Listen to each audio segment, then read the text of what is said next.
Okay, so tonight we're going to specifically talk about helping the anxious child. On March 30th, we're going to do a class called Teaching Emotional Regulation to Young Children. And that covers lots of different emotions, anxiety, anger, but gets really into some of the preventive and different things you can do. Tonight, we're specifically going to focus on anxiety. And I recently went to a professional development that was held at my district for all the school counselors. I'm a school counselor at Jenks East Elementary. And so once a month, all the school counselors from elementary all the way up through high school, we get together. And in December, we had a great professional development about the anxious generation. There's some great, I'll send some extra resources that I got from that presentation because anxiety is pretty pervasive. And they've even done some pretty interesting research on the advent of smartphones and how much anxiety is skyrocketed from there. So there's a lot of brain stuff that goes along with that. Now, for us tonight, we're going to focus specifically on what anxiety is, what are some parenting strategies we can use, and what are some other things we can help our kids with who have that tendency to be very anxious. Okay. So, again, I'm Lauren Alvarez. I'm a school counselor at Jenks East Elementary. I specifically work with elementary age students, third and fourth grade particularly, but I collaborate with people across the district. I've also taught parenting classes for family and children services for goodness, almost 20 years now. And also I used to teach their Helping Children Cope with Divorce workshops that are now online. I'm also the mother of four, and one of my four children really struggled and struggles with anxiety. So being his mom and watching that progress without fully understanding and kind of sometimes dismissing and minimizing his very real feelings, I all the things that I've learned as a parent that I did well and that I didn't do so well. Having a son with some really significant anxiety, that propelled me to learn more about it. So this class is my gift to my son as a result of all the things that I had to learn. And what's such a beautiful full circle thing is that same son is now going to Harvard getting his PhD, and he's studying anxiety. He's studying the brain, the pathology of anxiety and mental health and things like that. So his own frustrations and struggles have actually led him to want to learn more about it so that he can help others. Okay. So moving right along. So what we'll cover tonight, what is anxiety? We're really going to focus on the brain aspect of anxiety. We're going to look at a few keys like how to integrate both brain hemispheres, because when we are too much in our emotional brain and not enough in our logical brain, when those two sides are not integrated, that's where we can be stuck. How to develop new brain patterns and some specific coping skills. We'll also look at a couple of techniques that Dr. Dan Siegel recommends for integrating both of those brain hemispheres from his book, The Whole Brain Child. We will also look at just understanding how we can create new patterns in the brain and then some specific coping skills that might be helpful. So I'm going to check the chat section. I'm seeing a few questions come up. Okay, great. None of those are for me. All right. So first off, what is anxiety? So there's some big words here, but anxiety, it's just an expected, normal, transient response to stress. Transient means it comes and it goes, just like stress can come and go. We might have different times of the week or different seasons of our life or times of day that are more stressful than others. But anxiety comes and goes, and it might be a necessary cue. Our body's giving us a necessary cue to like, hey, pay attention. We need to adapt here. We need to cope here. Okay. But with that in mind, a lot of times we will label anxiety as a behavior, like someone is choosing to act in an anxious way on purpose, when really it's a state of the brain. So I, my kids at school love this. Okay, so I'm gonna put this on my head. Remember, I work with elementary school children. So when I am teaching my students, I do monthly guidance lessons. This is my little brain skull. And I teach kids about the different parts of their brain. Anxiety, when I am in my fight or flight part of my brain, when I'm in my amygdala, that part of the brain, my brain is not thinking. It's not using all the parts of the brain. It's stuck in the amygdala, that fight or flight. When I teach that to kids and normalize these very strong feelings, hey, you're not anxious. You're not an anxious kid who has anxiety. You're a kid whose brain sometimes gets stuck in fight or flight. And if we understand this is a state of the brain, we can change states of the brain. And we'll get into even more detail about other things related to that in our March 30th class. Now, what makes it pathological, meaning what makes it a problem? Anxiety becomes a problem when there's no recognizable trigger. Like I know I am going to be stressed the closer we get to when taxes are due. That I can predict.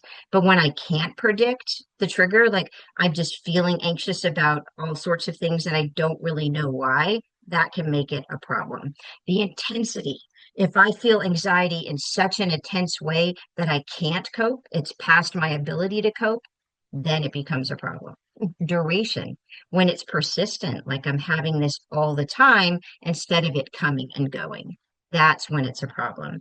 And the behavior around anxiety, if I have complete avoidance of anything that's stressful, or if I withdraw, like I just shut down and I can't cope, that can be a problem. So, anxiety is normal and it is necessary.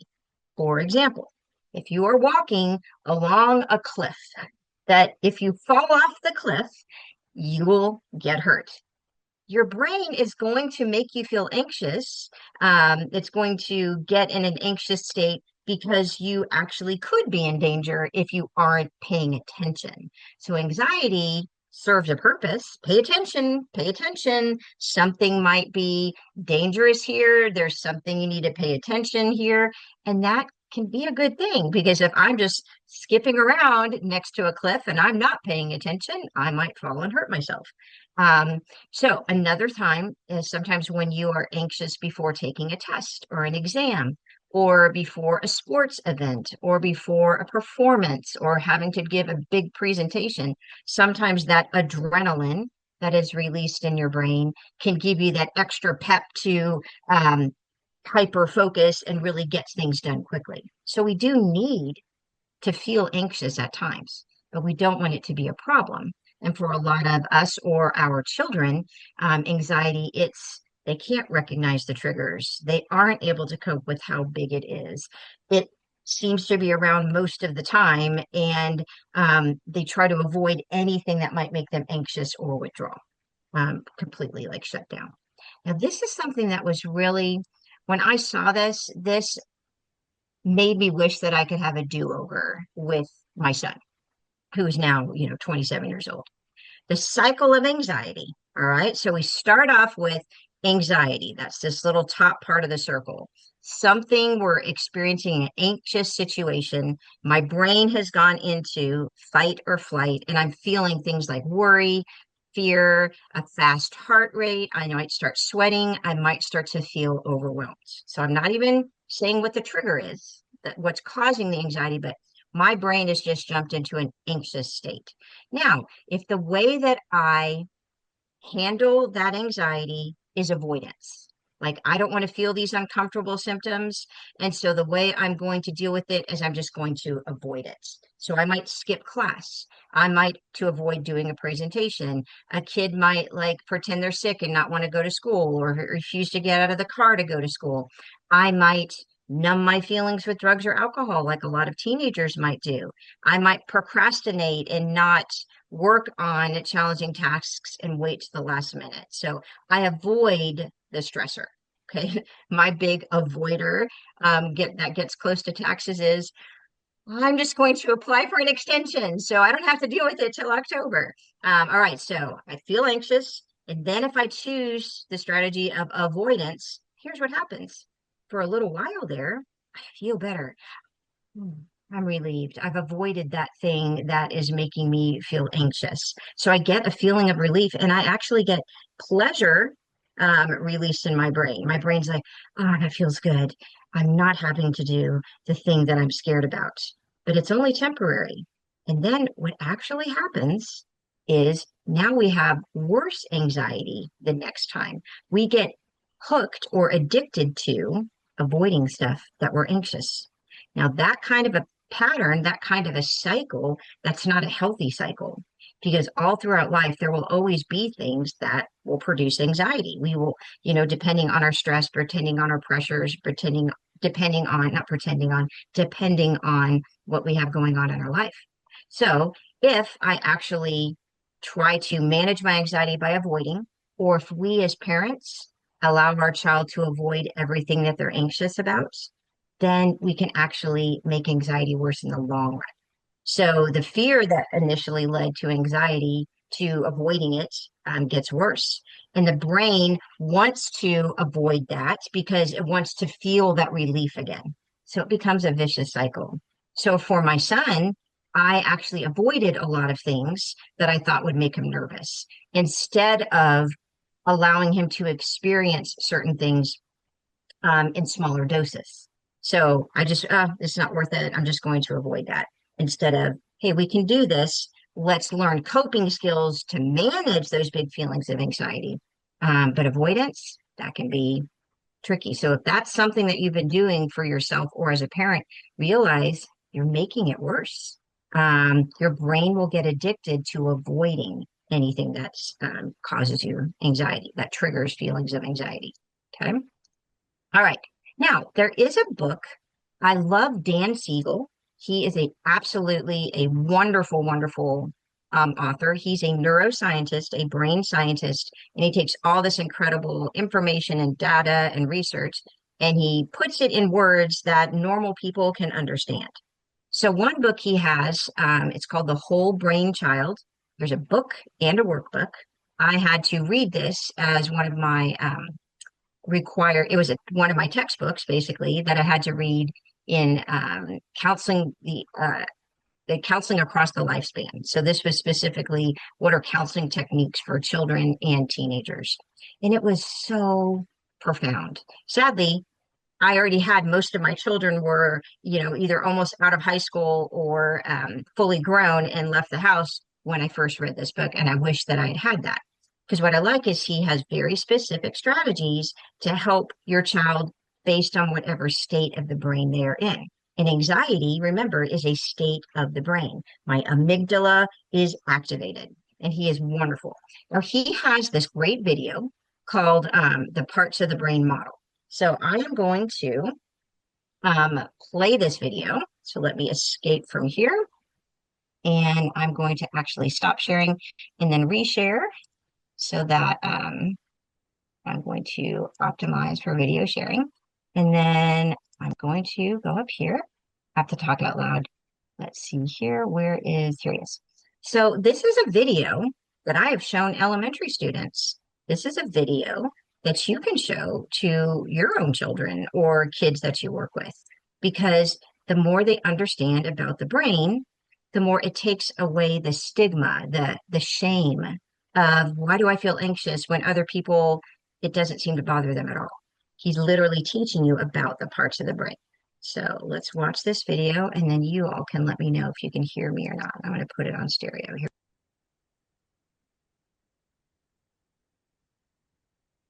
One of the most rewarding experiences for me has been to study brain science and apply it to the experience of parenting. And the hand model of the brain that I use to teach parents is very useful to understand that. So if you take your thumb and put it in the middle of your palm, put your fingers over the top, this is a very useful model of the brain. And when we can actually see in front of us what's going on in the brain, then we can change what the brain does. So let me walk you through very basically what happens in this brain and the structures in it. And it goes like this.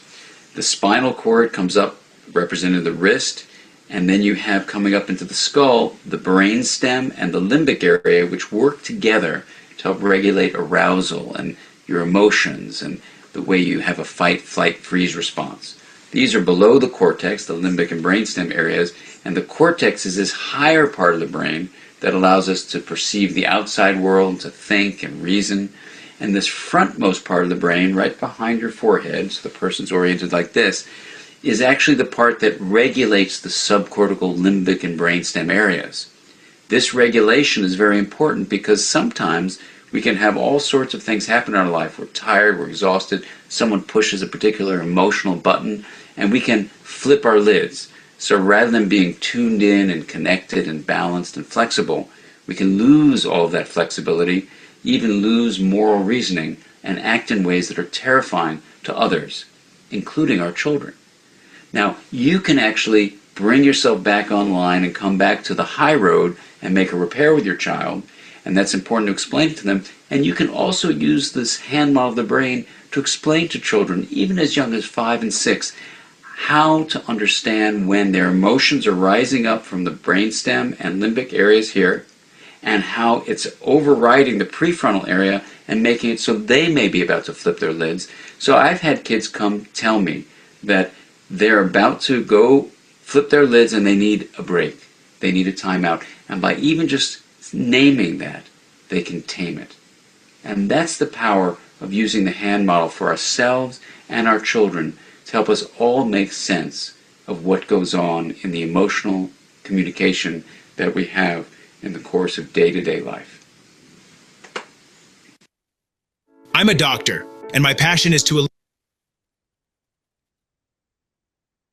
Now I'm going to go back to where you can hear me again. All right. So I'm going to share, come back to our presentation, kind of lets you know how I use that with kids. So that is something that you can do. Just a second. Okay. That is something you can actually show your kids. When I do my guidance lessons for my 3rd and 4th graders, always constantly, I'm teaching them about their brain. At all times, I'm teaching them about their brain. And I even make it in more simple terms. So I call it your T-Rex brain, which is kind of back here, your amygdala, your limbic system. That's where all the feelings and emotions are. There's no logic there. And then so we call that our T-Rex brain. T-Rex brain wants to fight or run away. When T-Rex brain is activated, T-Rex brain does not think.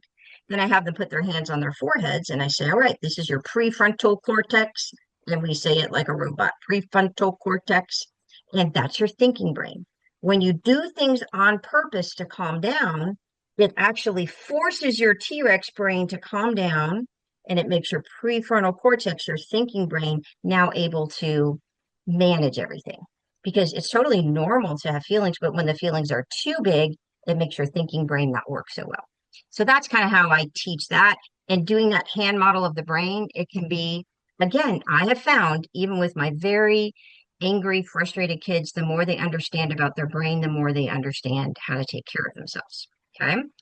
Now, in Dan Siegel's book, a very important way to manage anxiety, really, really strong emotions, is to make sure you have integrated responses. And here's what that means. So the left brain versus the right brain. The left brain is logical, linear, you use words, it's very literal. Okay, so I just think left logic. The right side of the brain, that's where we sense emotions. It's nonlinear. It doesn't have words. It's feelings. It's creative. It sees big pictures. So when I think right side of the brain, I think of Matthew McConaughey, the famous actor, and his famous phrase is, all right, all right, all right. So the right side of the brain is much more creative. But we want both of those sides to work together. We as grown-ups, with our fully developed brains, whenever our child is having big, strong emotions, especially anxiety, we like to respond with logic. Which side of the brain is that? Left side of the brain. But when we are responding with logic and our kids are in the right side of their brain, the emotional one that doesn't use words, that's not thinking in a logical way, we just totally just miss each other. All right. So typical responses that we will use when our child is having big, strong feelings is, don't worry, there's nothing to be afraid of. Well, that's true. It's not something to be afraid of, but right now they are afraid. It's not a big deal that it broke. We'll fix it. There is no reason to cry. Losing is part of the game. Homework is your job. Just get it done. All of those are logical responses. But if we are using logical responses when our child is not in the logical side of their brain, that can create some problems. All right.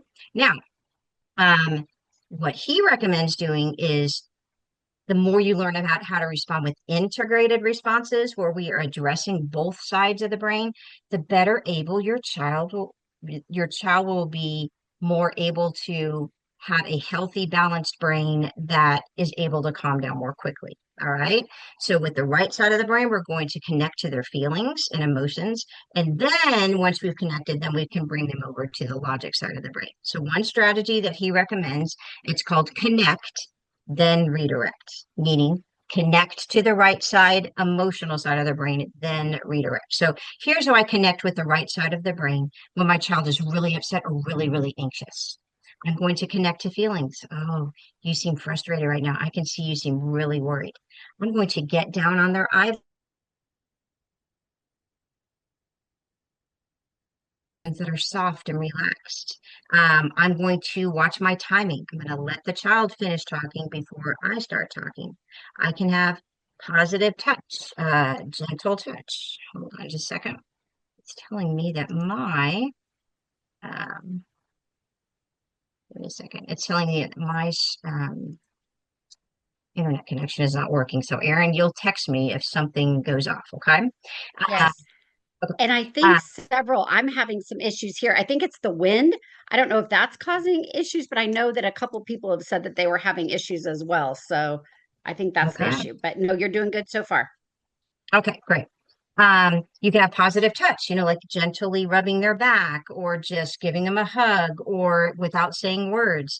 Watch your tone of voice. I always talk soft, low, and slow when I have a child who's anxious because that their brain responds to that, their emotional brain. Show empathy, pause.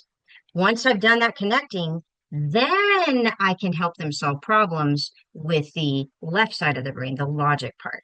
Now, if we start with logic and they're still in their right side emotional brain, it's like wah, wah, wah, wah. They don't hear us. So we've got to start with connecting with the emotion. Then we can bring them over to the logic. All right. After they're settled, now I can talk about things like how to solve the problem. Let's make a plan. Let's talk about this logically. I can do that, but not until I connect to the right side of the brain. But where are grown-ups comfortable? Logic. We're comfortable with the left side of our brain when trying to solve problems with our kids. If we want their brain sides to be integrated, we have to connect to the right, then redirect with logic. You can't do both. Another thing that is really helpful, a brain-based strategy he recommends is name it to tame it. So a kid, again, when they're in their anxious brain, they're not thinking logically, and they might be like, I don't want to go to sleep. I'm afraid of mummies. And a very common response would be, don't be afraid. It's okay. Mummies aren't real. Well, that's true, but that's the logic side of the brain. Here's how you could help your child name it to tame it. The child says, I don't want to go to sleep. I'm afraid of mummies. As a parent, we can connect with empathy. That can be scary. Thinking about mummies can feel overwhelming sometimes. You know what? Let's change that picture in our head. Let's make the mummy less scary. Let's imagine the mummy with a tutu or snorkel or something like that. Like we can connect, we can name our feeling, and then we can tame it. By just naming what it is, we can tame it and even change the picture in our head. So you've got a scary picture in our head. Let's change the picture in our head. Now, his book is very detailed. I only gave you two strategies. So that book, The Whole Brain Child, highly, highly, highly recommend it. All right. Now, another thing that is really helpful with children when to understand anxiety and worry, always tell them this is a state of the brain. We can change the state of the brain, but you can do things like social stories. So let me pull up. Da, da, da, da. Okay. Don't think that was it. Dun, dun. I am finding my social stories. Okay, don't think it's this. Okay, so a social story, let me make sure that this is showing on the screen. Okay, good. A social story is basically you create a story about a problem that your child is having. And when they hear it in the context of a story, it helps them. You might even have social stories, like if there's certain places that your child is afraid or gets extra nervous about, like going to school and the drop off. Okay, you create a story about going to school. Today, every day we go to the school. We get onto the bus and then we go find our seat on the bus. Then we sit down and we sit down next to our friend, and maybe they have a friend they sit down next to. When the bus gets to school, we go into the school. So you're literally creating a story that walks them through the things that they're anxious about. So I'll send you this link, but you can actually create your own social stories about all sorts of things. Helping an anxious friend, what to do when I feel anxious. You actually create a story, and then that story becomes their coping mechanism. That story becomes their tool. So very, very helpful to do that. They also have some great videos out there. So I'm going to send you a bunch of videos that are really helpful. But I'm going to do a quick little short one. There's some great books out there. Ruby Finds a Worry and Jack's Worry. What it does is it makes worry, anxiety, a character in a story. So you can Google, I'm just going to share these links with you. Oh, I don't want to do that. But let's see, where's Ruby Finds a Worry? So the story, if you don't want to go buy the book, they have read alouds on YouTube that you can actually watch. So I'm going to show you a quick Ruby Finds a Worry story, and that will make more sense to you. All right, so let me change so you can hear this a little bit. Here we go. Ruby Finds a Worry by Tom Percival. Creatively read by Miss Jill. Ruby loved being Ruby. She loved to swing up high, and she loved to explore wild, faraway places. Sometimes she even went all the way to the very bottom of the garden. Ruby was perfectly happy until one day she discovered a worry. Now, it wasn't a very big worry. In fact, it was so small that at first Ruby hardly noticed it. But then the worry started to grow. Each day it got a little bit bigger. It just wouldn't leave her alone. It was there at breakfast, staring at her over the cereal box. And it was still there at night when she brushed her teeth. The funny thing was that no one else could see Ruby's worry, not even her teacher. So Ruby pretended that she couldn't see it either. She tried to carry it off as if everything was normal, but it just wasn't. The worry always was there, stopping her from doing the things she loved. Ruby wondered if the worry would ever go away. What if it didn't? What if it stayed with her forever? Ruby didn't realize it, but she was doing the worst thing that you could ever do with a worry. She was worrying about it. Now the worry was enormous. It could barely fit in the kitchen at dinner time, and it filled up half the school bus. And it took up the whole rows at the movie theater. The worry became the only thing that Ruby could think about, and it seemed like she would never be happy again. Then one day, something unexpected happened. Ruby noticed a boy sitting alone at the park. He looked how she felt, sad. And then she noticed something else, something hovering next to him. Could it be a worry?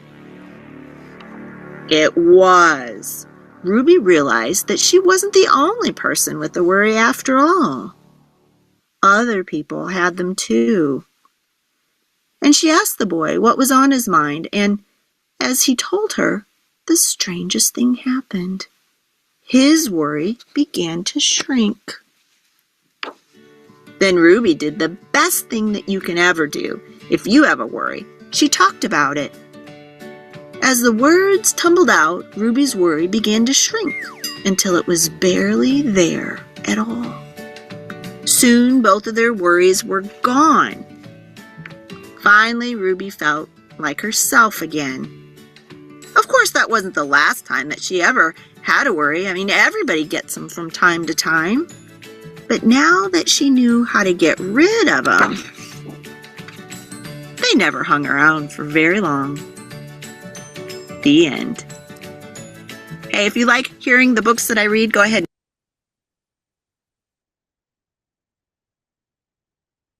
Now, I know if you have a teenager, you're thinking, why are we watching a video about a book for little kids? What that does, what these stories do, these videos, these social stories, is they personify a worry. Meaning, if I can make worry a character, like they did in the movie Inside Out. If you have a child who struggles with anxiety or anger or sadness, watching Inside Out, where it makes an emotion an actual cartoon character with at a giant computer board, which it represents your brain, it's amazing because personifying it, making it into a character, then I can interact with it. I can understand it better. So simple books like that, those are books that I use all the time as a school counselor that help explain a lot of different things. All right. So I will definitely send you that. There's another really good one, Jack's Worry, where he finds a worry and then it winds up going away by talking about it. There's some great social emotional books by Julia Cook. She has tons and tons of books. She has books about all sorts of emotions. So I'll talk about her again at the March 30th class. But also just anything that if you haven't watched Inside Out yet, that Disney movie, would highly recommend that. So social stories using either social emotional books or creating a social story, that is a great way to deal with anxiety. And my most attended small groups at school are my anxiety groups. That is another resource for you. You can check with your school and see if your your school counselor does any kind of small groups for this. Um, so that's one strategy using social stories. Another one is creating new brain patterns. So you've heard the term mindfulness, and some people just don't understand what mindfulness is. So mindfulness trains your brain to stay in a certain part of the brain to focus on right here, right now. In when you have anxiety, when you worry, or you're in your anxious part of your brain is always thinking, what if this happens? And what if that happens? It's always imagining the worst case scenario, like the worst thing that could happen. Now my brain is imagining that. And I'm feeling feelings as if that worst thing that could ever happen was happening. So, what mindfulness does is it teaches us to focus right here, right now, pay attention to our body, and it trains the brain to stay in a certain part of the brain that's associated with feeling peaceful and calm. So, there's a lot of really great things that you can do. Let me go back to that. There's a lot of really great mindfulness activities for children. So, let me pull this one. Okay. That one is not opening. Of course, it's not opening. But I'm going to send you all of these little videos too. There's some Sesame Street monster meditations that actually are mindfulness activities. So, when you do mindfulness activities, if you want to make a new pattern in the brain, so a pattern in the brain is called a neural pathway. So, over and over again, if you repeat something over and over again, it will create a new neural pathway. Now, for a child who is anxious a lot, who struggles with an anxious brain, they have a very strong neural pathway. And the way I describe it to kids is you've got a super highway to the freak out zone. All right. So you've got this big, huge, wide neural pathway because you've gone from, oh, I'm scared to freak out. Oh, I'm scared to freak out so many times that your brain knows what to do. So I get nervous, I freak out. I get nervous, I freak out. They have created a strong neural pathway in their brain.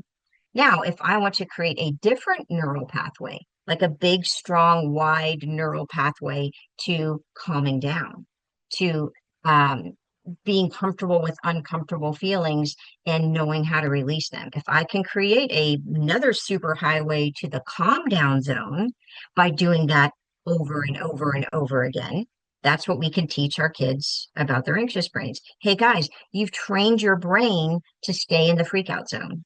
We're going to train our brain to calm down. Now, how do you do that? It takes time. You can't just do one breathing technique one time and expect everything to go. It takes time. You have to do this over and over and over again.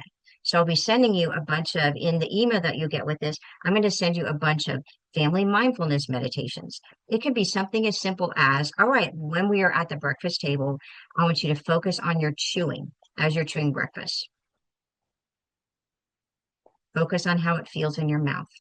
Let's count how many chews it takes, to, eat your pancake or whatever.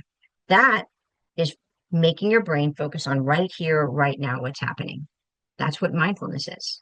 But with kids, it takes time. With grown-ups, it takes time. So I will send you a lot of great ideas for how to build mindfulness routines into your daily routine.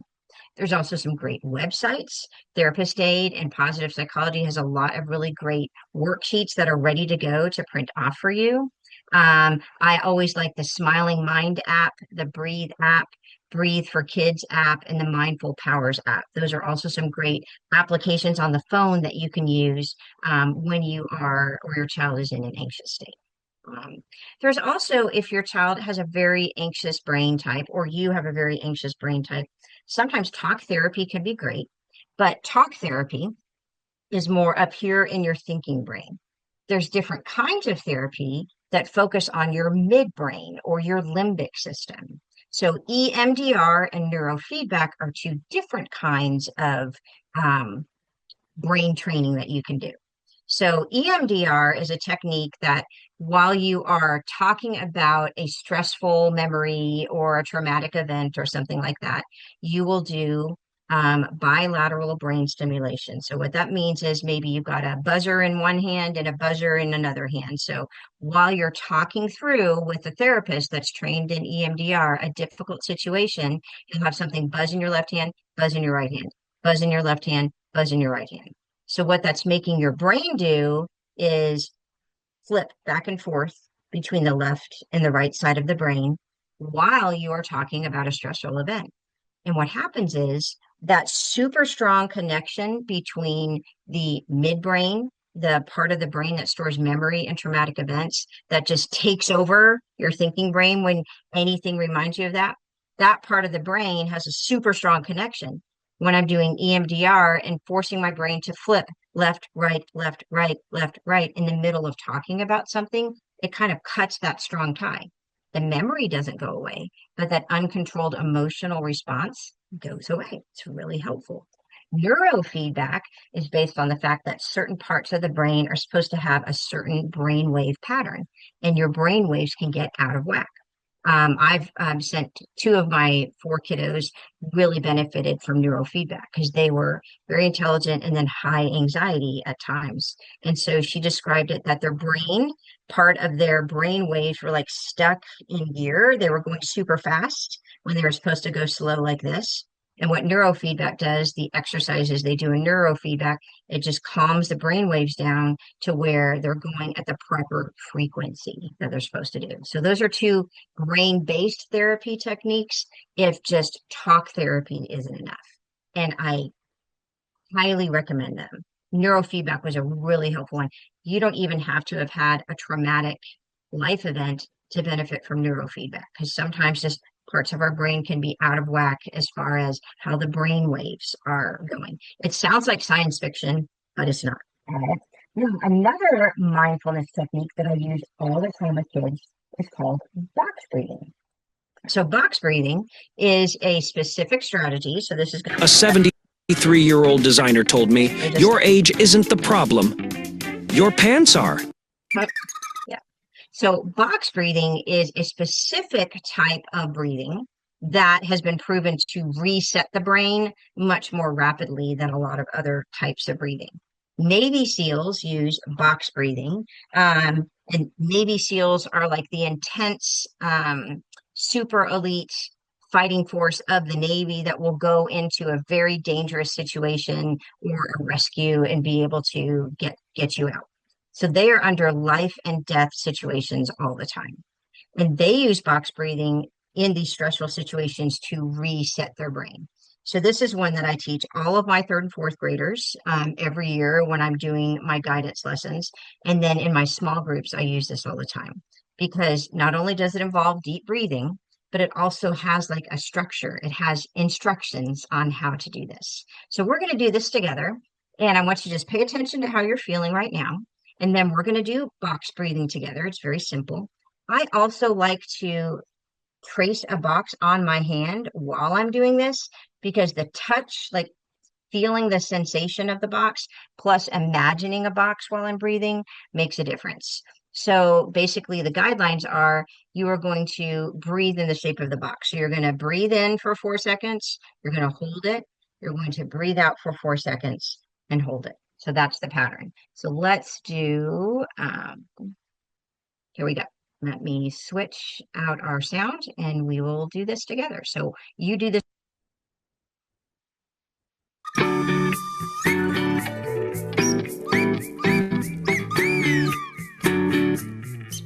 When life is stressful, many of us feel anxious and worried.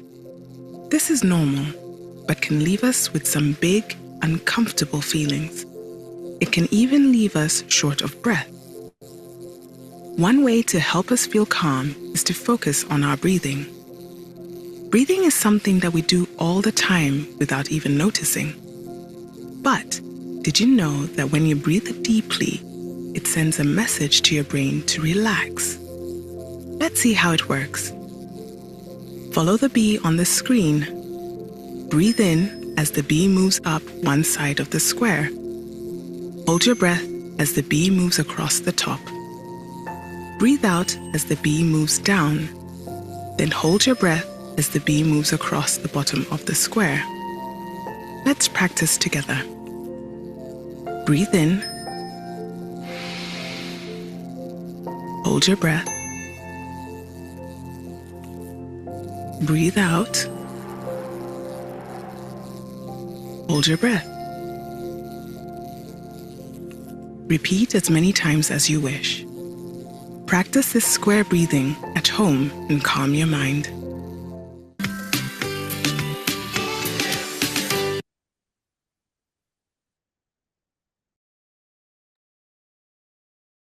When I was in grad school, one of our professors, we'd have a 3 hour class every Monday night. I was during internship, and he would always start every single class with a mindfulness exercise. And in my mind, I was like, we need to like go over the material. But when we would start with a mindfulness exercise, some sort of breathing technique, my brain was better able to focus. And here's another thing that's happening when you're doing that. Not only is oxygen activates your parasympathetic, your calm down response in your body. Your sympathetic is the freak out response, parasympathetic, calm down response. So breathing extra oxygen helps do that. But also, when I'm thinking and visualizing tracing a box while I'm breathing, that's all I'm thinking about. I'm not thinking about what I'm worried about. I'm not thinking about that test. I'm not thinking about my friend being upset with me. Just right here, right now, I am just concentrating on breathing in the shape of a box. That's mindfulness. Now you do that over and over and over again, and you're creating a super highway in the brain to your calm down zone. If you are anxious or you have a child who struggles with feeling anxious a lot, they have a super highway to the freak out zone. I want to make a super highway to the calm down zone. So there's some great ones, and I will have like a ton of different links that will be emailed to you to different videos that might be great for kids and are also great for adults to use. Not only do they work for anxiety, they also work for all sorts of strong emotions. Okay. Now remember, anxiety is not a behavior, it's a state of the brain. So if I want to work in some prevention things like daily mindfulness things that I do, access counseling if you need to, start and end the day with some sort of mindfulness grounding technique. That's brain retraining. And What I tell my kids is if I've got a kid who's in freak out zone, I'm like, oh, T-Rex brain is activated. Let's do something on purpose to calm down. And so here are some ideas about how you could have stuff ready to go. So I know one of the workshops Erin and I did together when she was the uh, community school coordinator at East Elementary is we had a class where you got together and you actually made a calm down bucket. So here's my little calm down bucket. And as a family, you can just put all sorts of stuff in there. Maybe you've got a little popper. Maybe you've got bubbles that you can blow for deep breathing. Maybe they have a Rubik's Cube. This would activate my anger, not my calmness. So, but for some kids, that's helpful. Maybe you've got different squishy toys, but it might seem kind of silly, but fidgets, if I'm doing something on purpose to calm down, fidgets are tools. They're not just toys. And so if you make a family calm down bucket like this is just one of those plastic shoe boxes that you can buy at the dollar store or, at Walmart or something like that. So I mean that could be something you do, and you fill it with stuff that your family likes that you can use. Then you can say, okay, go get something from the calm down bucket. I can see you're getting upset. I can see you're starting to seem worried. Let's go get something. Let's go do something on purpose to calm down. I've had kids that when the family has made a calm down bucket, they'll actually go get the calm down bucket and bring it to their parents when they're feeling upset. My principal at my school, her son is in third grade, so I'm his school counselor. So I did a guidance lesson on doing things on purpose to calm down. I taught them about their T-Rex brain. I taught them about their prefrontal cortex. And we talked about things like go read a book. What part of your brain can read? Can T-Rex brain read? Nope. Can your thinking brain read? Yep. So when you go read a book, you're forcing yourself to use your thinking brain, and T-Rex brain just goes to sleep. So that very same day, she got home from school and she had had an awful day as a principal. It was an incredibly stressful day and she was in a really bad mood. And her little third grade son's like, Mama, you seem like you're in your T-Rex brain. You need to go read a book. That's going to help you calm down and use your thinking brain. And so she's like, okay. And she went and read a book and she felt better. And it was just so cute because he had accurate brain information and a coping skill that, hey, if my T-Rex brain is on, it's doing its job too much, it's overreacting. I'm going to do something on purpose to calm down. So find something that works for you guys as a family. Find that. Another thing too, in the way that I look at it is, Guy, I use this analogy with kids. If you are watching a TV, watching the TV, and it's on a channel that you don't like, maybe it's an annoying show that your little sister always makes you watch. So you've got a remote control in your hand, and you want to change the channel. So what do? Do you just sit there and stare at the TV? You're like, no. Do you throw a fit and cry and scream so that the TV will change channels? No. Do you look at the remote control? No. What do you have to do? And they're like, push the button. Duh, push the button. I said, yes, it's the same with your brain. If your brain is on the wrong channel, it's super upset, it's super emotional, it's feeling super anxious. If your brain's on the wrong channel, you have to do something on purpose to change the channel in your brain. It doesn't just automatically happen. So if you are feeling anxious, let's do something on purpose to change that brain. It's like a remote control for a brain. So maybe you have a whole bunch of things in a family calm down bucket that will help change the channel. Maybe you have a whole bunch of different things that you've been trying as a family, mindfulness things or box breathing or some of the extra things that I'll email to you.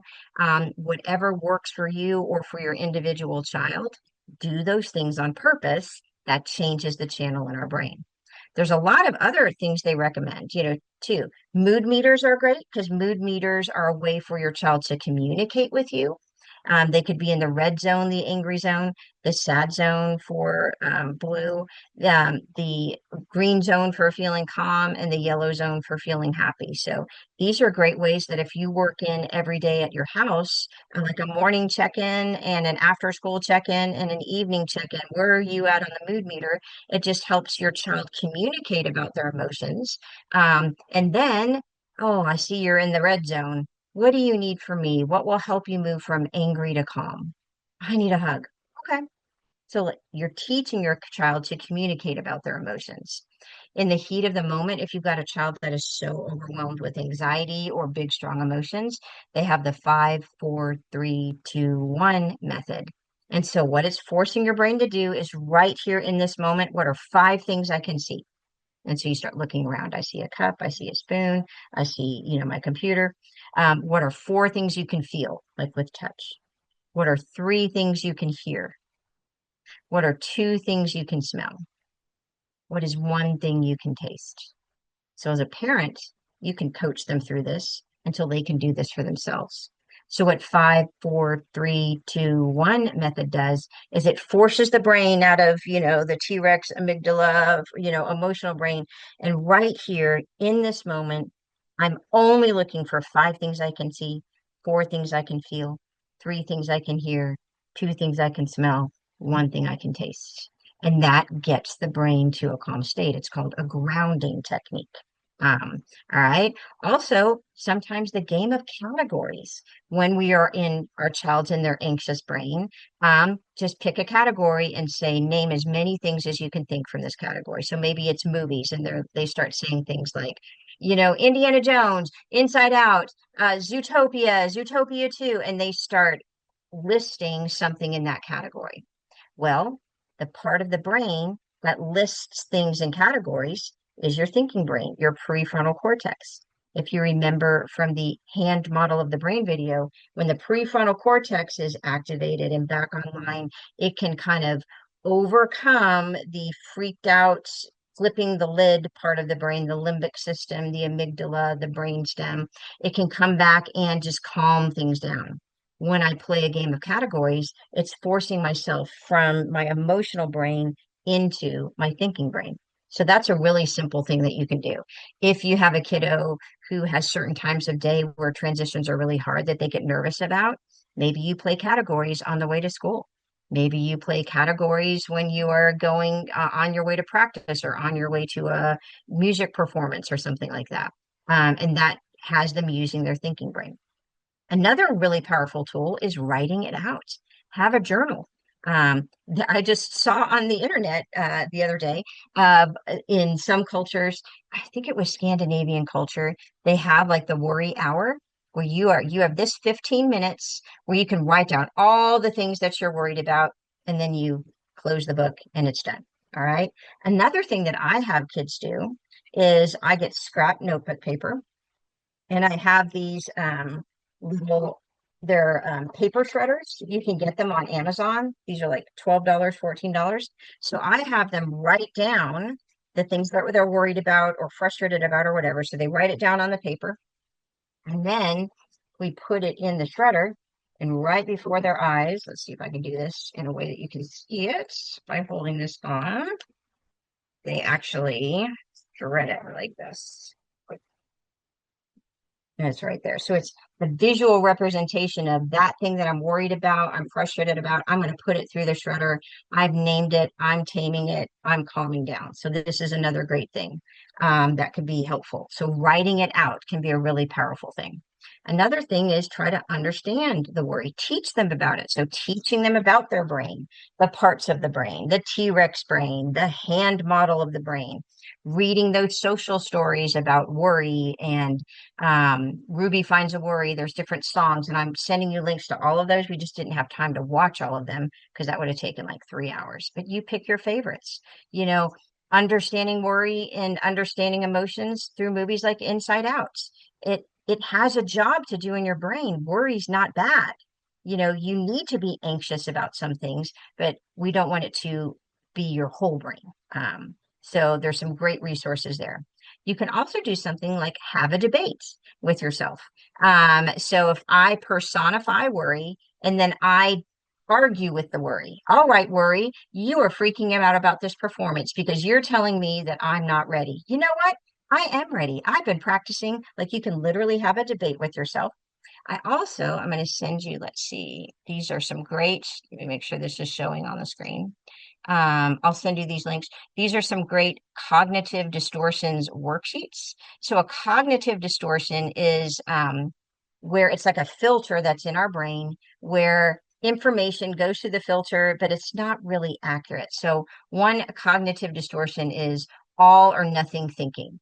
To be a good friend, I always have to be available. I can never miss anything. Well, that's not true. Mind reading, where we feel like we know what someone else is thinking. Ignoring the positive is another cognitive distortion.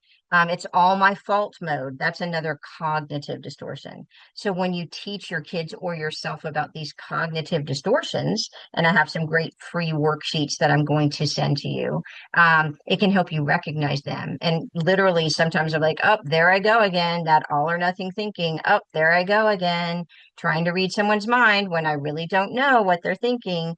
That can be really helpful in managing anxiety, is being aware of your cognitive distortions. And so I've got some other worksheets that I'll send your way that kind of walk you through that, having an argument with your unrealistic thoughts. Self-soothing. So touch releases oxytocin in the body. So you can teach kids or yourself, when you're frustrated, you can actually give yourself a hug, even like rub your arms up and down like this, and it just kind of helps. Some people like to rub their temples. Some people like to rub their ears. Some people will hold their own hand. Sometimes you can have like a favorite smell, or there's some kids who have a favorite smelling chapstick. And just smelling that is great. I have a school counselor at school that she has some of the my mind. It's from Bath and Body Works, and it's more of a it's not like one of their fragrance lotions. It's more of their homeopathic, I guess is the word I'm looking for. But she actually will pump that on a kid's hand, and they'll rub that lotion in, and just smelling that eucalyptus or that different kind of smell calms the brain down. So that's self-soothing. The big one is teaching kids to give themselves a hug. It can be great. I've actually will kind of scratch my head and put my hands through my hair, and that can kind of ground me. Another technique when a kid is feeling anxious is using your body. So that is a technique that even Dan Siegel recommends, like move it to lose it. Meaning, if I am anxious, just getting up and moving around, moving my body can be helpful. So stretching can be helpful, pushing against the wall, doing this pretending to chop wood kind of motion can be helpful. Some people do facial tapping. Some people do yoga poses. I have, let me find it. Okay. Oh, they have these great yoga cards for children, and it's just like a yoga pose that they can do. And it talks you through the yoga pose. That can be great. At the Five Below store, there's actually it's like a dice, like a giant um, foam dice that when you roll the dice, it'll land on a yoga pose, and you could do that. But any of those things can be great things that you do. Like just get up and move your body, doing a walk around the block. That's one that my son always liked to do. Disconnect to reconnect. In The Anxious Generation is a book that talks about how technology is actually directly contributing to the off the charts amounts of anxiety our kids are struggling with. So sometimes just doing a technology detox and getting outside and walking in nature, that can help reset the brain. Friend water, drink more water. That is one of the first things that we will offer kids. Hey, can I get you a drink when they're in a big, strong emotional state? Taking a cold shower, a hot bath, something like that can be helpful. Other recommendations are practicing mindfulness. We've talked about this. The brain is a pattern seeking device. The more you do something over and over again, the stronger that superhighway in the brain is developed, and it makes it easier to do things. Blowing bubbles can be great. There's family floor time. Everyone sits together for 15 minutes at the end of the day just to talk or hang out with no technology going. And I'll also send you some great videos that, like the box breathing one, but they have some other great breathing videos on a website on YouTube called Go Noodle Flow. That's a really good one. Listen. Listen to music that relaxes you. Listen to guided meditations. Listen to uplifting words. You can even record yourself telling your kids something positive or things that you love about them. And they can play that when they're feeling stressed out. That can be helpful. helping someone else. I teach kids this all the time. When you are feeling worried or overwhelmed, when you can go help someone else, that releases serotonin and oxytocin in your own brain. Also, there was a story that Mr. Rogers told.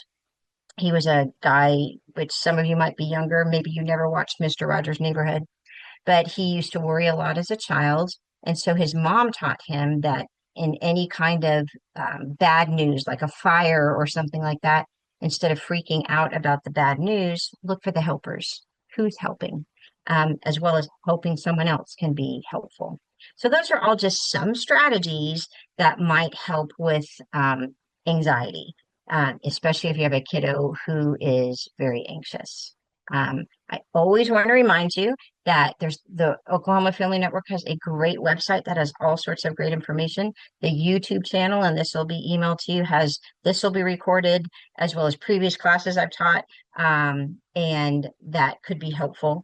And all of this presentation, plus this will be a big email that you'll get with lots and lots and lots of links to different things that you can kind of dig into on your own that might be helpful. And then we're going to do another class March 30th, teaching emotional regulation to children. There'll be a little bit of overlap with tonight, but some other strategies that aren't just for anxiety, that can be helpful with your kids. And it just goes a little deeper and gives you another layer of information that might be helpful for you to use when you are trying to help your kids with their big emotions. All right. So that is what I have for tonight. I always go a little bit over, but you guys always have patience for me. And hopefully that might help you just a little bit.